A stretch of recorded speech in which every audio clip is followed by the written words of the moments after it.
Gold, trusted gold buyers. మీరు తాకట్టు పెట్టిన బంగారాన్ని విడిపించి ఈ రోజు ఉన్న మార్కెట్ ధరకు కొనబడను.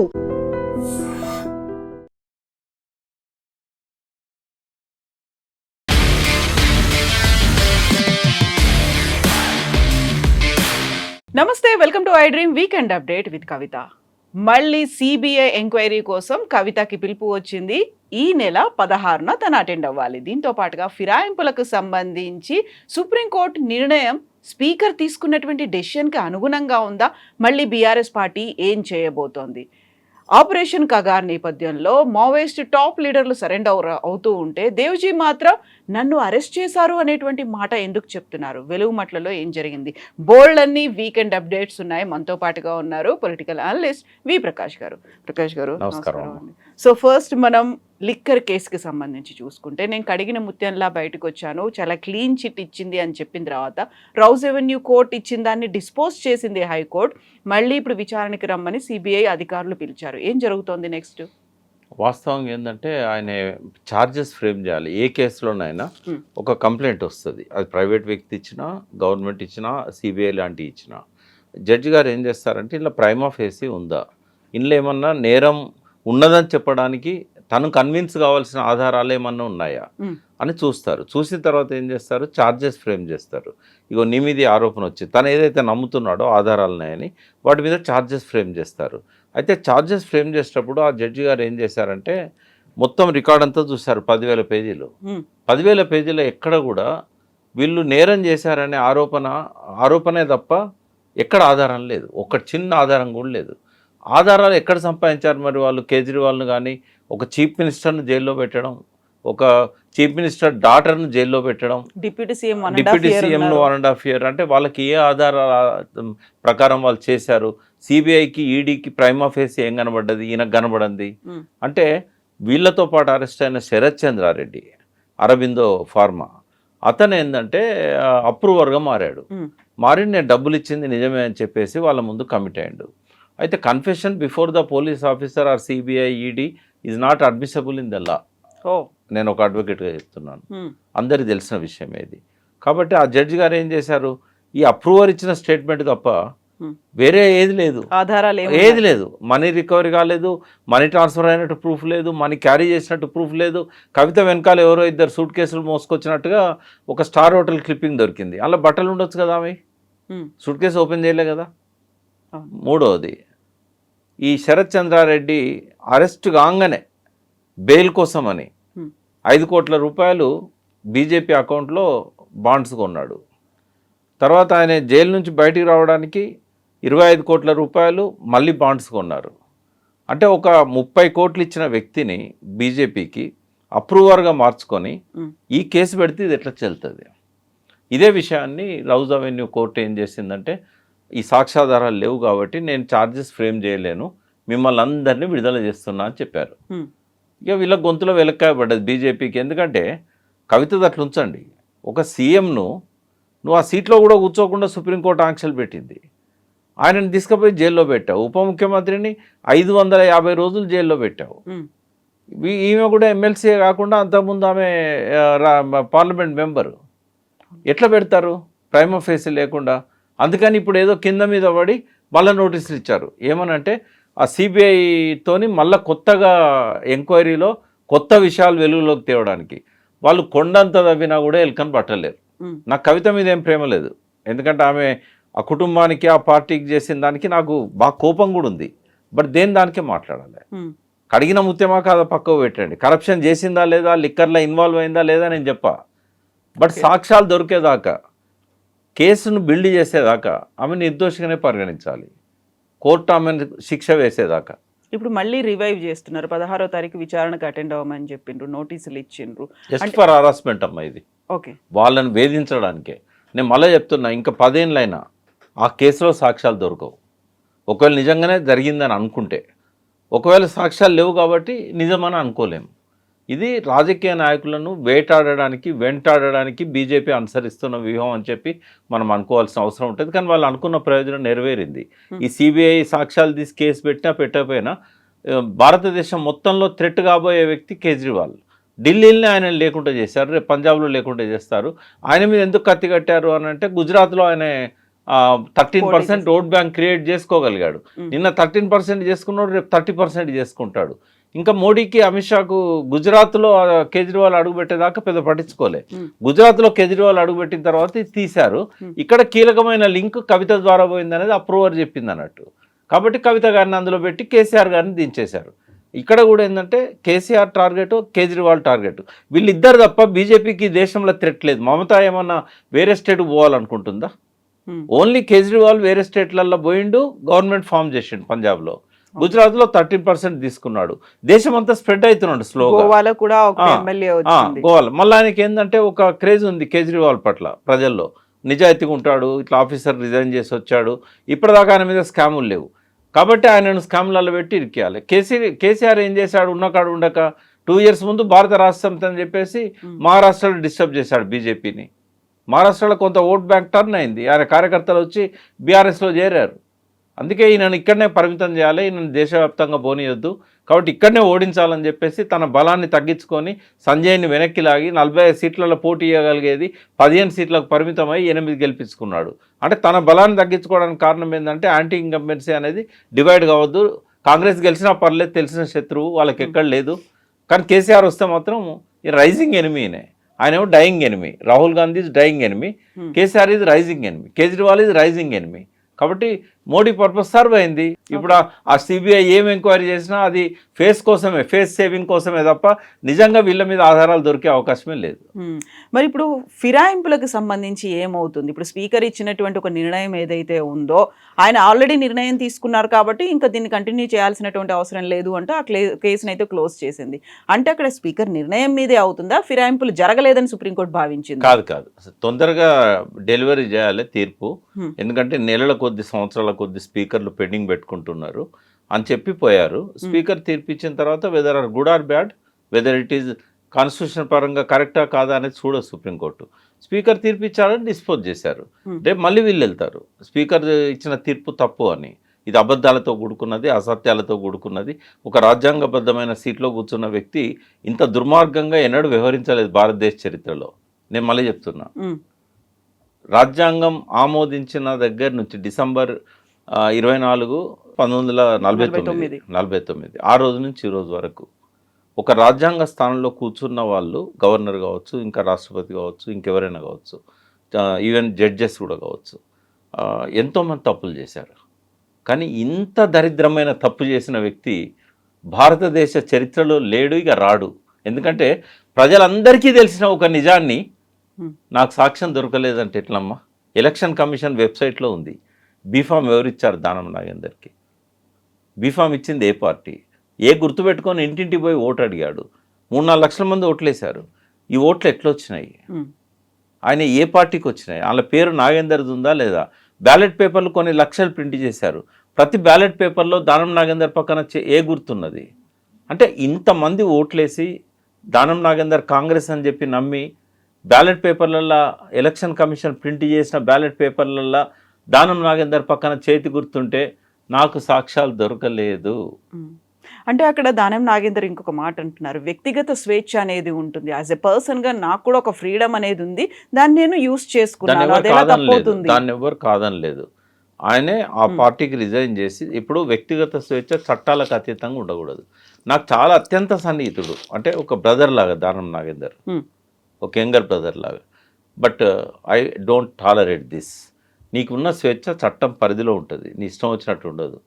నువ్వు ఒక చట్టానికి బద్దును పోయి రిజైన్ చేసి నువ్వు కాంగ్రెస్ బీఫామ్ తీసుకోవాలి. నువ్వు ఎమ్మెల్యేగా ఉన్నావు, ఎమ్మెల్యేకి రిజైన్ చేయలేదు. కాబట్టి అది 100% అది పార్టీ ఫిరాయింపు. ఇప్పుడు లేకపోవచ్చు ఆయన, ఇప్పుడు నేను మళ్ళీ టీఆర్ఎస్లో ఉన్నా అని అనొచ్చు, కానీ నువ్వు మధ్యలో పార్టీ ఫిరాయించినవా లేదా? అసలు చట్టాన్ని సవరించి చేంజ్ చేయాలంటే ఇటువంటి గ్లేరింగ్ ఎగ్జాంపుల్స్ ఉన్నప్పుడు ఎలక్షన్ కమిషన్ సోమోటోగా తీసుకొని బర్తరఫ్ చేయాలి. మళ్ళీ 6 ఏళ్ళ దాకా పోటీ చేయకుండా ఆయనకు ఆంక్షలు పెట్టాలి. ఇదో దరిద్రమైన ఎలక్షన్ కమిషన్. ఆ ఎలక్షన్ కమిషన్ రూల్స్ సరిగా లేవు. ఆ ఎలక్షన్ కమిషన్లో ఉన్న వాళ్ళు కూడా ఆ కీలు బొమ్మల్లాగా వ్యవహరిస్తూ ఉన్నారు, తోలు బొమ్మల్లాగా వ్యవహరిస్తున్నారు. అందుకే ఇక ఏం చేస్తాం, చట్టం కంచె చేను వేస్తే అంటాం కదా, చేను కాపలా కంచె పెడతాం. కంచె చేను వేసాక ఇంకా సామాన్యునికి దిక్కేది, ప్రజలకు దిక్కేది ప్రజాస్వామ్యం అని ఎట్లా చెప్పుకుంటాం? రాజ్యాంగానికి ఒకవేళ అంబేద్కర్ బతికుండి ఉంటే ఆత్మహత్య చేసుకునేవాడు నిన్న జరిగిన ఈ స్పీకర్ తీర్పుకు. ఆయన దళితుడే మళ్ళా. ఇప్పుడు కడియం శ్రీహరి ఇంకొక మాట అంటున్నారు, ఫిరాయింపుల్ని ప్రోత్సహించిందే కేసీఆర్ ఫస్ట్ క్షమాపణ చెప్తే నేను రాజీనామా చేస్తాను అనేది. సరే, అది పొలిటికల్ స్టేట్మెంట్. నేనేం డిఫెండ్ చేయట్లేదు ఆయన చెప్పిన దాన్ని. అంటే కేసీఆర్ ఫిరాయింపులు దేనికోసం చేశాడు, ఈయన దేనికోసం చేశాడు. ఈయనేమో బిడ్డ కోసం చేశాడు, కేసీఆర్ ఏమో తన పాలనను రక్షించుకోవడానికి తెలంగాణ ప్రజలకు నేను చాలా హామీలు ఇచ్చాను, నేను ఇక్కడ ఉంటేనే నెరవేర్చుకోగలుగుతాను, నాకు బొటాబొటి మెజారిటీ ఉంది, కేవలం 3 సీట్లతో నేను అధికారంలో ఎక్కువ కాలం ఉండలేను, ఓటుకు నోటు అని చెప్పి రేవంత్ రెడ్డి ఏదైతే రెడ్ హ్యాండెడ్గా దొరికాడో అప్పుడు ఇంటెలిజెన్స్ వాళ్ళు ఇచ్చిన రిపోర్ట్ ఏంటంటే చాలామంది ఎమ్మెల్యేలు కూడా అమ్ముడు పోవడానికి సిద్ధంగా ఉన్నారు. ఓ 10 మంది ఎమ్మెల్యేలు పోతే ఇక గవర్నమెంట్ పడిపోతుంది. ఓవైసీకి ఉన్నది 7గురే కదా, ఈయనకు సపోర్ట్ ఇచ్చేది ఒక ఓవైసీ కదా. ఓ 10 మంది ఎమ్మెల్యేలు పోతే నీ గవర్నమెంట్ పడిపోతుంది అని చెప్తే అటువంటి క్లిష్ట పరిస్థితులలో తను ప్రజలకు ఇచ్చిన హామీలు నెరవేర్చుకోవడానికి నేను కొంతకాలం సీఎంగా కొనసాగాలని చెప్పి ఆ కోణం నుంచి ఆయనే ఫిరాయింపులను ఎంకరేజ్ చేశాడు. బట్ ఏ కోణం నుంచి చేసినా ఫిరాయింపులను కేసీఆర్ గారు కూడా ఎంకరేజ్ చేశారు. దాన్ని ఎవరు డిఫెండ్ చేయాల్సిన అవసరం లేదు. క్షమాపణలు కాదు ఇక్కడ కావాల్సింది. స్పీకర్ 9 మందిని ఎక్స్క్యూజ్ చేసినా నేను పట్టించుకునేవాడిని కాదు, కానీ దానం నాగేందర్ విషయంలో స్పీకర్ చేసింది హైలీ ఆబ్జెక్షనబుల్. మరి ఇప్పుడు నెక్స్ట్ బీఆర్ఎస్ ఏం చేయబోతోంది? సుప్రీంకోర్టు ఎట్లా రెస్పాండ్ అవుతుంది అంటారు? ఆల్రెడీ 2.5 years అయిపోయింది, మిగిలింది 2.5 years మాత్రమే. కాలయాపన కనుక కోర్టు చేయకపోతే వాతలు పెడుతుంది స్పీకర్కి, మామూలుగా ఉండవు. ఇప్పటి వరకు ఏ స్పీకర్ మీద కోర్టులు కామెంట్ చేయలేనంత, అంటే బహుశా ఆయన దిగిపోమని కూడా చెప్పొచ్చు, అంత ఘోరమైన తీర్పు వస్తుంది స్పీకర్ విషయంలో. బట్ అది డిలే చేయకుండా, దీన్ని కాలయాపన చేయకుండా స్పీడప్ చేయాలి. బట్ వీళ్ళు ఇప్పటికి వేసారా లేదో నాకు తెలియదు. ఆపరేషన్ కగార్ ఈ నెల మార్చి 31తో ముగుస్తుంది. దేశంలో కంప్లీట్గా నక్సలిజం అంతమైపోతుంది అనుకున్న తర్వాత అందరూ టాప్ లీడర్లు, సెంట్రల్ కమాండ్ లీడర్లు అందరూ సరెండర్ అవుతున్నారు, మేము లొంగిపోయామని చెప్తూ ఉంటే దేవ్జీ మాత్రం నేను సరెండర్ కాలేదు, వేరే చోటికి వెళ్తుంటే నన్ను అరెస్ట్ చేసి తీసుకొచ్చారు.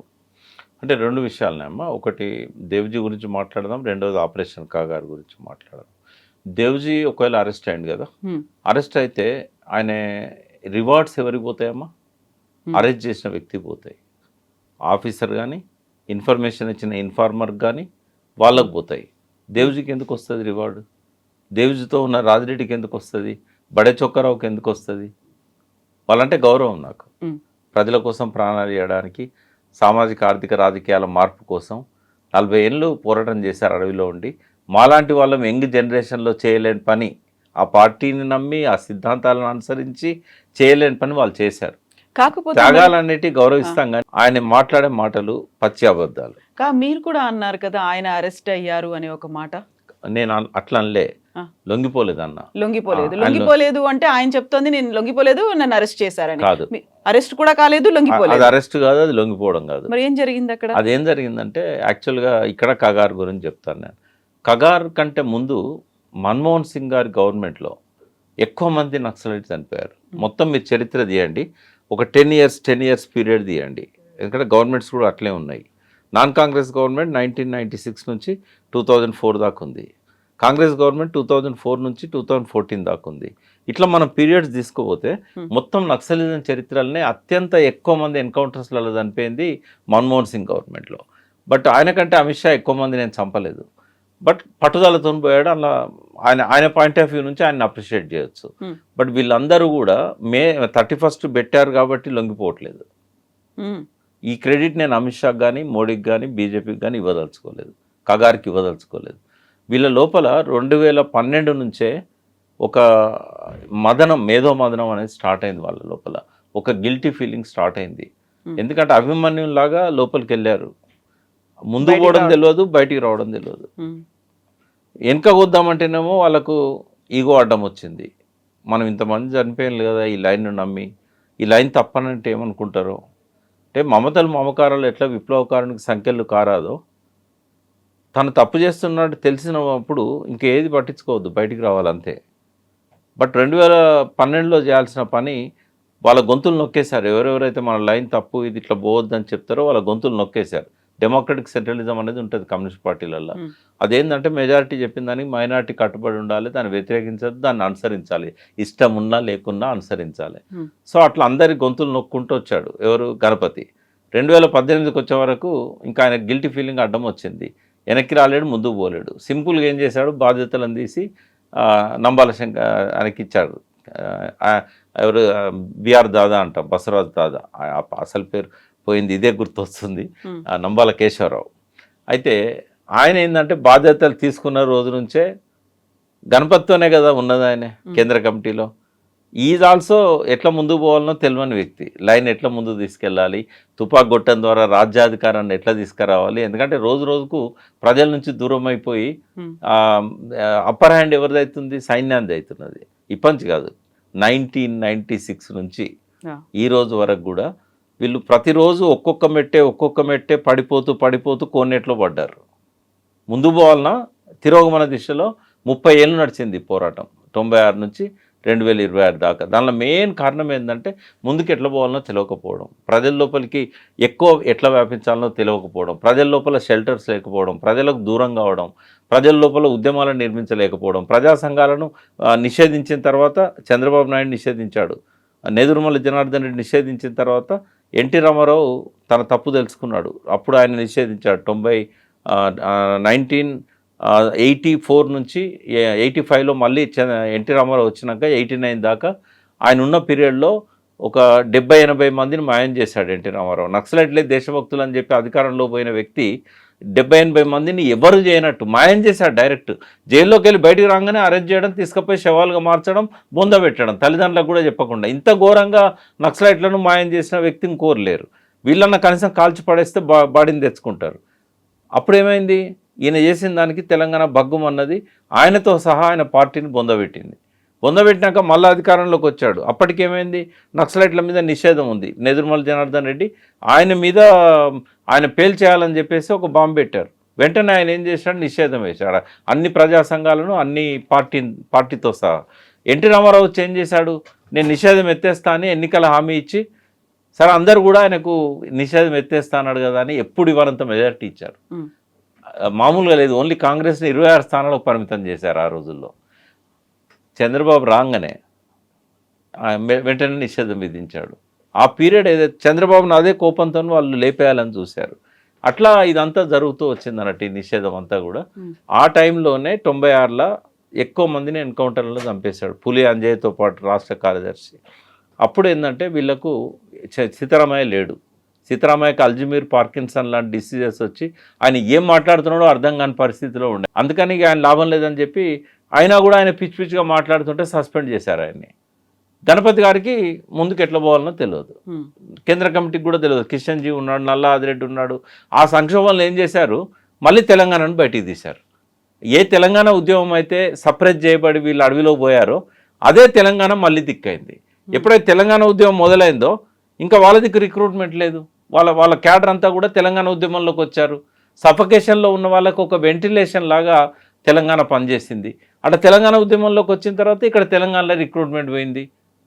మావోయిస్టులతో మిగతా ప్రాంతాలలో ఉన్న వాళ్ళతో ఎప్పుడైతే ఐక్యమైనలో ఆ టైంలో వాళ్ళు దీన్ని ఒక లీగల్ పార్టీగా మార్చడానికి ఆయుధాలను అప్పగించాల్సిన అవసరం ఉండే. రాజశేఖర రెడ్డి ఒక అద్భుతమైన అవకాశాన్ని ఇచ్చారు. అంతకుముందు ఒక అవకాశాన్ని పోగొట్టుకున్నారు, చెన్నారెడ్డి ఇచ్చాడు 88లో. చెన్నారెడ్డి ఇచ్చినప్పుడు గద్దర్ బయటకు వచ్చాడు, వరవరరావు బయటకు వచ్చాడు, అప్పుడు బిఎస్ రాములు అండర్ గ్రౌండ్లో ఉండే ఆయన బయటకు వచ్చాడు. ఒక మంచి వాతావరణం ఏర్పడ్డది. అప్పుడే కనుక పొలిటికల్ పార్టీగా దాన్ని మార్చుండి తెలంగాణ కోసం ఇంకొక డిమాండ్ల కోసం పనిచేస్తుంటే ఇవాళ one of the leading political party అయ్యేది వాళ్ళది. బట్ ఏమైంది, అది ఉపయోగించుకోలే. రాజశేఖర రెడ్డి ఇచ్చిన అవకాశాన్ని కూడా వాళ్ళు ఉపయోగించుకోలేదు. అట్లే కంటిన్యూ అవ్వకుండా పోయిన్లు. 12కి వచ్చేసరికి ఏమైందంటే ఇక మనం ముందుకు పోలేమనేది అర్థమై బయటకు వద్దాం అనుకున్న టైంలో ఈ డిస్కషన్ అంతా కూడా వాళ్ళ డాక్యుమెంట్స్, వాళ్ళ ఇంటర్నల్ డాక్యుమెంట్స్ రేడ్స్లలో దొరికినాక వాళ్ళు ఆల్రెడీ డిమోరలైజ్ అయి ఉన్నారు, ఎట్లా బయటికి రావాలని ఆలోచిస్తున్నారు. ఇదే మంచి అవకాశం అని అమిత్ షా ఏం చేశాడు, డెడ్ లైన్ పెట్టాడు. వాస్తవంగా డెడ్ లైన్ కోసం వీళ్ళు బయటికి రాలే, ఒక్క రోజు కూడా కొనసాగే అవకాశం లేదు, ప్రజలు నమ్మట్లేదు, ప్రజలకు దూరమైనలు, నిర్మాణం పోయింది, అన్నీ పోయినాయి. అందుకని వాళ్ళు బయటకు వచ్చారు. బయటకు వచ్చే టైంలో లొంగిపోవడం అనంటే నామోషి, విప్లవకానికి ఉండకూడదు అట్లాంటివి, బట్ నామోషి అంటే లొంగిపోవడానికి డెఫినేషన్ ఏంటంటే ఈ ప్రాణభీతితోని ఇంకా నేను ఇంట్లోంటే చచ్చిపోతా, నేను నా భార్య పిల్లలతోనో లేకుంటే నా కుటుంబ సభ్యులతోనో ఈ విశాల ప్రపంచంలోకి వెళ్ళిపోవాలి, జనజీవన స్రవంతి కాదు కుటుంబ స్రవంతిలో కలిసిపోవడం, ఇట్లాంటి ఆలోచనలతోనే రివార్డ్ మనీని తీసుకొని లొంగిపోవడం అనేది లొంగిపోవడం. ఇప్పుడు జరిగింది ఏది కూడా లొంగిపోవడం కాదు. అది లొంగిపోలేదు, అరెస్టు కాలేదు అనుకుంటే జనజీవన స్రవంతి అంటారా? దాన్ని ఏమంటారు అసలు? అంటే తనంతట జనజీవన తాను- స్రవంతి అంటే వాళ్ళకు ఆబ్జెక్షన్ ఉంటుంది, ఎందుకంటే అప్పుడు కూడా జనంలో ఉన్నారు వాళ్ళు, ఆదివాసులు జనాలే కదా. ఉమ్, అయితే ఇక్కడ ఏమవుతుందంటే వాళ్ళు సాయుధ పోరాటం అనే ఒక సిద్ధాంతాన్ని వదిలేశారు. ఓకే. అంతేగాని ప్రజల సమస్యలు తీసుకొని పోరాడొద్దని కానీ కుటుంబ సభ్యులతో స్వేచ్ఛగా ఉందామని కానీ అనుకోవట్లేదు. వాళ్ళు ప్రజలలో ఉంటారు, వేదికలు పెట్టుకుంటారు, ప్రజల హక్కుల కోసం పనిచేస్తారు. ఇవాళ వ్యాక్యూమ్ ఉంది సమాజంలో, ఇవాళ ప్రజల తరఫున మాట్లాడే వాళ్ళు లేరు. ఇలా నేరమే రాజ్యమే నడుస్తూ ఉన్నది. చట్టాలంటే గౌరవం లేదు పాలకులకు, ప్రజాస్వామ్యం అంటే గౌరవం లేదు, రాజ్యాంగం అంటే గౌరవం లేదు. స్పీకర్ తీర్పు చూసాం కదా. ఎలక్షన్ కమిషన్ సాక్షాత్తు రాజ్యాంగాన్ని కాపాడాల్సింది, ప్రభుత్వాలను ఏర్పాటు చేయాల్సిందే, నిజాయితీగా లేదు. ఇటువంటి పరిస్థితుల్లో ప్రజల తరఫున జయప్రకాష్ నారాయణ్ గతంలో ఉన్న సోషలిస్ట్ నాయకుడు, ఒక లోహియా, రామ్ మనోహర్ లోహియా, ఒక అంబేద్కర్, వాళ్ళ ఆలోచనలకు అనుగుణంగా ఒక వాయిస్ వినిపించాల్సిన ఫోరమ్స్ లేవు ఇప్పుడు. అది కావాలి. దానికోసమని వీళ్ళు ఏం చేశారంటే మేము బయటకు వచ్చి ప్రజల కోసం పనిచేద్దాం, ఆఖరి శ్వాస దాకా ప్రజల కోసమే ఉందాం. చావు బీత్తో రాలేదు వాళ్ళు, ప్రాణ స్వార్థంతో రాలేదు వాళ్ళు వచ్చింది ఏంటంటే ఈ ఆయుధాలు ఇప్పుడు అవుట్డేటెడ్, ఈ సిద్ధాంతం అవుట్డేటెడ్, మనం ప్రజల్లోకి వచ్చి ప్రజల హక్కుల కోసం పనిచేద్దాం. అదివరకు ఏం చేశారు, ప్రజా సమస్యలను తీసుకోవాలని వాళ్ళు తుపాకీ పట్టలే, ప్రజా సమస్యల్లో ప్రజలను ఆర్గనైజ్ చేస్తూ వాళ్ళను విప్లవకారులుగా మార్చి గెరిల్లా సైన్యాన్ని ఏర్పాటు చేయాలి, వాళ్ళ అంతిమ లక్ష్యం రాజ్యాధికారం. అయితే అట్లా సాధ్యం కాదని తేలిపోయింది. కాబట్టి ఏం చేయాలి, ఇప్పుడు ప్రజలతో ఉంటూ లాస్ట్కి అల్టిమేట్గా ఒక పార్టీ పెట్టుకొని బ్యాలెట్ ద్వారానే మళ్ళీ అధికారంలోకి రావాలనేది ఇప్పుడు అనుకుంటున్నది. అది చెప్పడానికి కూడా వాళ్ళకు మొహమాటం ఉంటుంది. బ్యాలెట్ అనేసరికి ఇంతకాలం మేము బహిష్కరించినాం కదా, బుల్లెట్ పట్టుకున్న తర్వాత కూడా బాగా. అంటే ఎవరికి ఉన్నా లేకున్నా విప్లవకారులకు ఈగోలు ఉండకూడదు, విప్లవకారులకు మొహమాటం ఉండకూడదు. స్వేచ్ఛగా తప్పు చేస్తే క్షమాపణలు చెప్పాలి ప్రజలకు, తప్పు చేస్తే మేము ఒక దారి తప్పి ఇంతకాలం సంచరించినామని చెప్పాలి. ఇప్పుడు దారి తెలుసుకున్నామంటే గౌరవిస్తారు ప్రజలు, ఎందుకంటే వాళ్ళను ఎన్ని కోపాలను ఉండనియండి, వాళ్ళ త్యాగాలను ప్రతి ఒక్కరు గౌరవిస్తారు. ఈవెన్ పోలీస్ డిపార్ట్మెంట్లో కూడా వాళ్ళ త్యాగాలను గౌరవించే వాళ్ళు హయ్యర్ లెవెల్స్లలో కూడా ఉంటారు. కానీ అబద్ధాలు చెప్పకూడదు.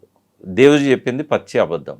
ఒకవేళ నిజంగానే నువ్వు అరెస్ట్ అయితే నువ్వు రివార్డ్స్ ఎందుకు అడిగినావు, ఇంకా పెంచమని ఎందుకు అన్నావు, అది నిజమో కాదో మనకు తెలియదు. రేవంత్ రెడ్డి చెప్పాడు కాబట్టి ఒక సీఎం మీడియా ముందు చెప్పింది నిజమని నమ్మి నేను మాట్లాడుతున్నాను. లేకపోతే ఖండించాల్సి ఉండే. నేను ఇంటర్వ్యూలో నేను అట్లా అనలేదు, భూములు ఇవ్వమని అనలేదు, రివార్డ్స్ పెంచమని అనలేదు కదా. రివార్డ్ తీసుకోవట్లేదు, నేను అరెస్ట్ అయినప్పుడు నేను ఎందుకు రివార్డ్ తీసుకుంటాను, ఎందుకు మాట్లాడలేదు నిన్న దేవుజీ? చాలా ఛానళ్ళకు నేను ఇంటర్వ్యూస్ ఇచ్చాడు కదా. కాబట్టి విప్లవకారులకు అబద్ధాలు చెప్పకూడదు, విప్లవకారులు ప్రజల దగ్గర నిజాయితీగా ఉండాలి. నువ్వు తప్పు చేస్తే తప్పని చెప్పాలి. నువ్వు లొంగిపోలేదు, అరెస్ట్ కాలేదని నేను అనుకుంటున్నా, బట్ నువ్వేం చేసావు, నీ ఫేస్ సేవింగ్ కోసం నువ్వు అరెస్ట్ అని చెప్పుకుంటున్నావు. ఎందుకు నామోషి అంటే అదివరకు సతీష్ను సోను వాళ్ళు ఇది పెట్టి డిస్కషన్ పెట్టి బయటికి పోతామని చెప్పి అన్నప్పుడు అది తప్పు అని చెప్పిండు కాబట్టి ఇప్పుడు ఆయనకు నామోషి అడ్డం వస్తున్నది. అంటే ఇప్పుడు వాళ్ళు చేసింది కరెక్ట్ అని నేను నమ్ముతున్నా. వాళ్ళు అరెస్ట్ కాలేదు, వాళ్ళు లొంగిపోలేదు, వాళ్ళు సాయుధ పోరాటం అనే రూపాన్ని మార్చి ప్రజా పోరాటం అనే రూపానికి వచ్చారు వాళ్ళు. అది చెప్పడానికి ఎందుకు నీకు ఇబ్బంది ఉన్నది అంటే వాళ్ళని తప్పన్నావు కాబట్టి. తర్వాత ఆయుధాలు తీసుకొచ్చి ఇస్తే వాళ్ళకి తప్పన్నాడు. మరి వీళ్ళు కస్టడీలో ఉండి ఏం చేశారు, డంపులలో ఉన్నాయని పోలీసులకు అప్పచెప్పారు కదా అనుకుంటున్నాను నేను. ఇప్పుడు ఆయుధం ఎవరి చేతిలో ఉండాలి, రాజ్యాంగాన్ని రక్షిస్తూ దేశ సరిహద్దులను లా అండ్ ఆర్డర్ను కాపాడే వాళ్ళ చేతిలో ఉండాలి. వాటిని బొందబెడితే ఏమొస్తుందమ్మా? అంటే బొందబెట్టి మళ్ళీ నేను రేపు తీసుకుంటా అంటే నీకు ఆ దరిదాపుల్లో కూడా అటువంటి ఆయుధాలు బట్టి పోరాడే అవకాశం కనబడతలేదు కదా. నీ జనరేషనే కాదు, ఇంకో 100 తరాల వరకు కూడా సాయుధ పోరాటం అనేది అవుట్డేటెడ్, ఇది ఇప్పుడు పనికిరాదు, టెక్నాలజీ పెరిగింది, సామ్రాజ్యవాదం పెరిగింది, ఏ దేశం స్వతంత్రంగా లేదు. మన దేశంలో ఆయిల్ ఎక్కడ కొనాలనో ఇవాళ ట్రంప్ నిర్ణయించినప్పుడు రేపు మోడీకి వ్యతిరేకంగా నువ్వు యుద్ధం చేస్తానంటే ట్రంప్ ఊరుకుంటాడా, వేరే దేశాలలో ఊరుకుంటుండా? కాబట్టి సాయుధ పోరాటం అనేది ఇంకా అవుట్డేటెడ్. మరి ఆయుధాలు బొందెందుకు పెట్టాలి, మట్టిలో ఎందుకు కప్పాలి?